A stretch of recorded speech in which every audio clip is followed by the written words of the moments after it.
Students, हमने कल पढ़ा था the elements of symmetry in A crystal, जिसमें मैंने आपको बताया था प्लेन ऑफ सिमेट्री के बारे में, एक्सिस ऑफ सिमेट्री के बारे में और सेंटर ऑफ सिमेट्री के बारे में।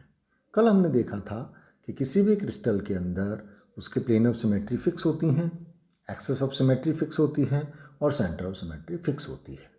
आज हम पढ़ेंगे certain laws of the crystallography, crystallography के कुछ नियम, जिनमें पहला नियम है law of constancy of interfacial angles, अंतराफलक कोण की स्थिरता का नियम। ये नियम क्या कहता है कि किसी भी क्रिस्टल में अंतराफलक कोण का मान निश्चित होता है, चाहे उस क्रिस्टल को किसी भी सोर्स से प्राप्त किया जाए या किसी भी जगह से प्राप्त किया जाए। फॉर एग्जाम्पल, यदि हम सोडियम क्लोराइड क्रिस्टल की बात करें तो सोडियम क्लोराइड क्रिस्टल चाहे आप लेबोरेटरी में बनाएं, चाहे उसको किसी अन्य प्रोसेस से बनाएं, चाहे वो नेचुरली मिलता हो, यदि सोडियम क्लोराइड का क्रिस्टल क्लियर है, क्लियर मीन्स प्योर है, तो उसमें हमेशा इंटरफेशियल एंगल का मान कांस्टेंट होगा। इसी तरीके से पोटेशियम क्लोराइड या अन्य कोई क्रिस्टल है, उसमें इंटरफेशियल एंगल का मान हमेशा कांस्टेंट रहता है।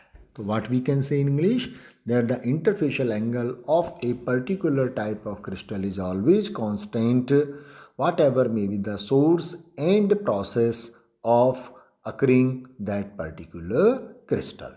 जैसा कि आप फिगर में भी देख रहे हैं, यहाँ पर 3 फिगर बता रखे हैं। चाहे किसी क्रिस्टल का साइज छोटा हो या बड़ा हो, लेकिन एक निश्चित क्रिस्टल के लिए crystal this angle of interfacial angles हमेशा कांस्टेंट रहता है। नेक्स्ट नियम है law of constancy of the symmetry.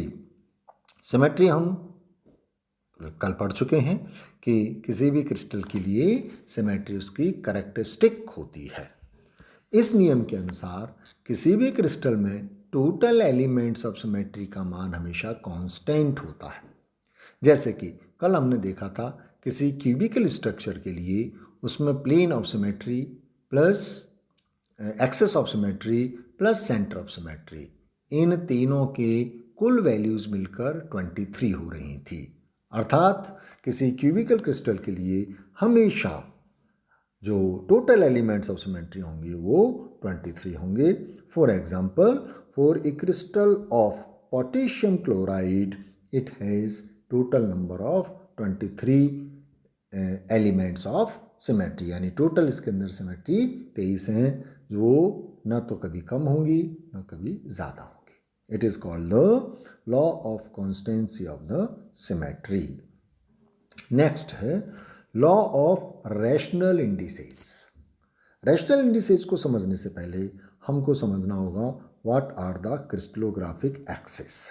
Crystallographic axis क्या होती हैं? ये वो 3 एक्सिस होती हैं जिनको हम क्रमशः एक्स, वाई और जेड एक्सिस कह सकते हैं, जो कि किसी भी क्रिस्टल के निर्माण में या फलकों के काटने में प्रयुक्त होती हैं। They are used for the intercepts of a crystal. और याद रखिए, इनके बीच में जो एंगल्स होते हैं वो कहलाते हैं क्रिस्टलोग्राफिक एंगल्स। फॉर एग्जाम्पल, जैसा कि फिगर 5.9 में आप देख रहे हैं, यहाँ पर एक्स और वाई जो एक्सिस हैं, क्रिस्टलोग्राफिक एक्सिस हैं, उनके बीच में एंगल को हमने अल्फा से बताया हुआ है। इसी प्रकार से जो जेड और एक्स एक्सिस है उसके बीच में हमने बीटा से बताया हुआ है। इसी प्रकार से एक्स और वाई एक्सिस के बीच में एंगल को हमने गामा से बताया है। So what we can say that the angle between y and z axis is represented by alpha, angle between z and x axis is represented by beta, and angle between the x and the y axis is represented by gamma. अब जब इस crystal का निर्माण होता है तो इसमें जो इंटरसेप्ट्स होते हैं वो इस क्रिस्टलोग्राफी की किसी भी एक्सिस पर काटे गए इंटरसेप्ट्स के कुछ अनुपात में होते हैं। They are in a rational indices. For example, यदि हम फिगर 5.8 को देखें तो यहाँ पर 3 इंटरसेप्ट हमने लिए हैं। इंटरसेप्ट एक देखिए आप OA which is represented by small a, intercept OB which is represented by small b, intercept OC which is represented bye C। इन तीनों इंटरसेप्ट का जो अनुपात होगा दैट विल बी A:B:C। अब ये तो हमारा प्राइमरी इंटरसेप्ट। अब इसके रेस्पेक्ट में हम एक दूसरा इंटरसेप्ट काटते हैं जो कि क्रमशः EFG जिसको हमने किया है, और यदि इनको इंटरसेप्ट्स को EFG के द्वारा काटे गए इंटरसेप्ट्स को हम स्मॉल e, स्मॉल f और स्मॉल g से लिखें तो इस नियम के अनुसार E अनुपात F अनुपात G का जो रेशो है वो A और B के सम रैशनल इंडिसेज होगा, अर्थात E:F:G is equal to HA:IB:JC, यानी यह A का H गुना है, E जो इंटरसेप्ट है, F इंटरसेप्ट है वो B का I गुना है, और G जो इंटरसेप्ट है वो C का J गुना है। So this is called the law of rational indices. And next one is the crystallographic axis, जो अभी जस्ट मैंने आपको बताया है कि क्रिस्टलोग्राफिक एक्सिस में 3 एक्सिस हम लेते हैं X, Y और Z, और इन पर इंटरसेप्ट्स लेते हैं।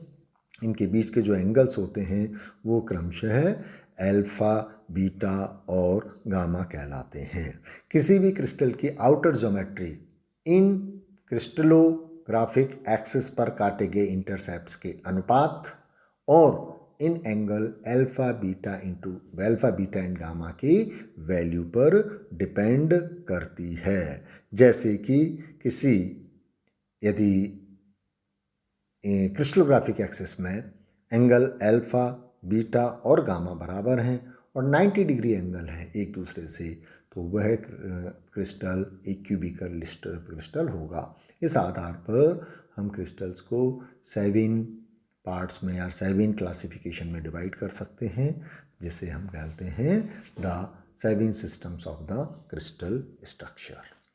इसके साथ ही ये आपके लॉज ऑफ क्रिस्टलोग्राफिक सिस्टम ख़त्म होता है। नेक्स्ट टर्न पर हम पढ़ेंगे V's parameters and Miller indices system to represent a crystal. Thank you.